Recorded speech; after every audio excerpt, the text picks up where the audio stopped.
með lokaleiknum og já, það heldur náttúrulega að vera bara eina markmið að klára riðilinn með fullu húsi stíga. Já, það er bara lágmarkskrafa sko, finnst mér og það er bara sagt með allri virðingu fyrir Georgíu. Þeir hafa gert hlutina mjög vel í þessari undankeppni og bara spila vel og mjög verðskuldað konir áfram.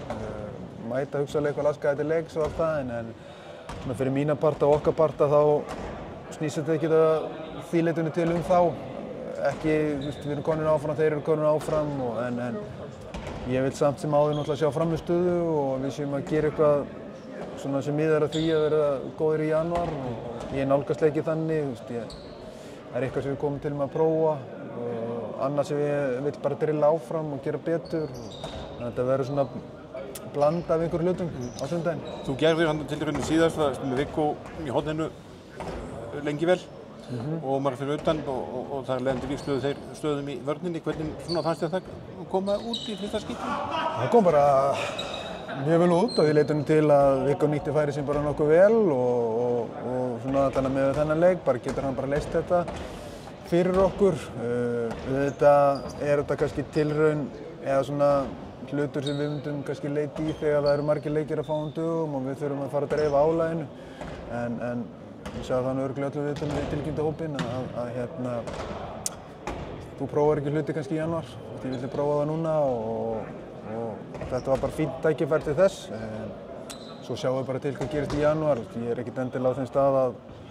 taka bara einn hreinræktaðan hornarmann á lokamót, það verður bara komið ljós en þetta kom vel út í þetta skiptið en þetta þurfum við að halda áfram að prófa og þróa þetta og sjá svona hvað við getum gert með þetta. Já, það er ekki aftur gluggi fyrir í byrjun janúar, nei í nóvember. Já, þetta er, en já, við bara eins og segi, þetta kom vel út og við þurfum að halda áfram, þótt að eitthvað gangi vel í einum hálfleik út í Bosníu, þá þurfum við að halda áfram að prófa þetta og þróa þetta og menn þurfa að fíla sig í þessu hlutverki eins og Viggo og annað slíkt, en þetta kom bara fínt út. Og svona Bosníuleikurinn var að marguleiti ágættur, sérstaklega sóknarlega þetta? Já, ég var bara ánægður með hann í heild sinni og bara ánægður heldur en kannski þegar ég var búinn að klippa hann og skoða hann og bara með fína tilfinningu fyrir þessu. Mér fannst við kannski aðeins slappið varnarlega í fyrri hálfleik en þeir skora það fyrsta markið sitt eftir 7 mínútur 13 í hálfleiknum og þær tölur eru kannski bara fínar en svo var hlutur svona sem vantaði aðeins upp á sem við erum búin að vera betri í upp á síðkastið og mér fannst við laga það bara strax í seinni hálfleik og fengum þá í 7 og 6 og fengum alveg þá kannski það sem við vildum bjóða upp á,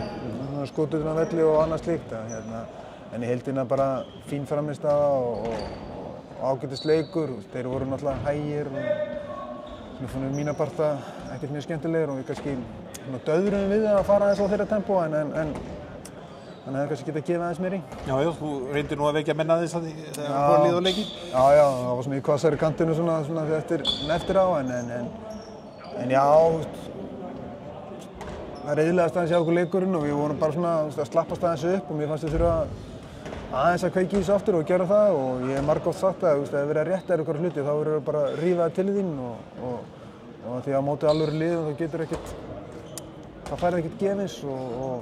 þannig að þú þarf bara að vera á tánum alltaf. Og ljúka þessu núna á sundaginn með svona góðum leik og... Já, bara númer 1 og 3 er fókusinn á frammistöðu og lítið kolefnis fyrir einhverju öðru. Ég vil bara sjá einbeitt lið, við erum að spila heimavelli, vonandi troðfullt höll og þá ber mönnum bara skylda til þess að mæta til leiks eins og menn og aftur, frammistaðan hún verður aðal fókusinn og maður gerir það ekki nema að mæta einbeittur og tilbúin til leiks.